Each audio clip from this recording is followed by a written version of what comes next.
টাকা বায়না দিয়েছিল। শর্ত ছিল যে 2 মাসের ভিতরে বাকি টাকা দিয়ে।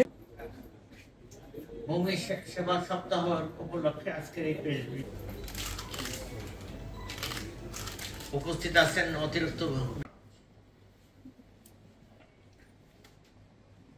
ভূমি মন্ত্রণালয়ে আমন্ত্রণ জানানো হয়েছে। প্রকিউরমেন্ট ব্যবস্থাকে নিয়ে আসা হয়েছে, তদ্রুপ জলমহলটাও সেই প্রক্রিয়া নিয়ে আসা হয়েছে।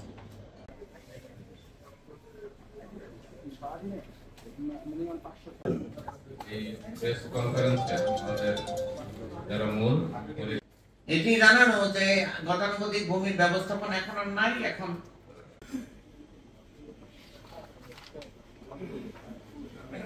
বিভিন্ন বিভাগ আমরা এখানে কাজ করে থাকি।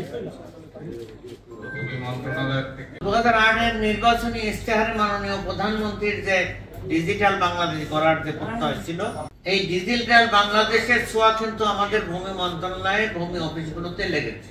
তারা ইতিমধ্যে যে মিউটেশন গুলো অফলাইনে আমরা করতাম, ম্যানুয়ালি করতাম, সেটি এখন অনলাইনে পরিবর্তন করেছে।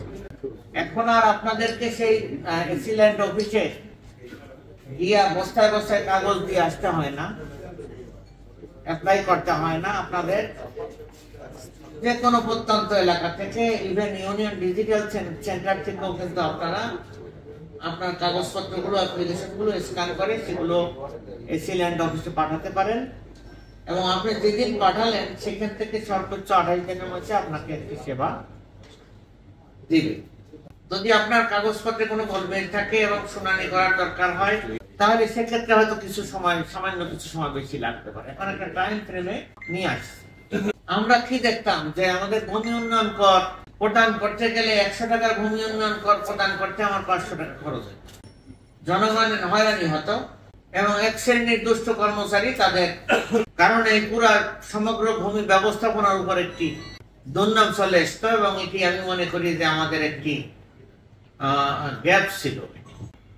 এখন আপনি কিন্তু আপনার ভূমি উন্নয়ন করতে আপনি অনলাইনেই আপনি দিতে পারতেছেন। আপনার কিন্তু ওই ভূমি অফিসেও যাওয়ার প্রয়োজন নাই, ইউনিয়ন ভূমি অফিসে যাওয়ার প্রয়োজন নাই, উপজেলা ভূমি অফিসে যাওয়ার প্রয়োজন।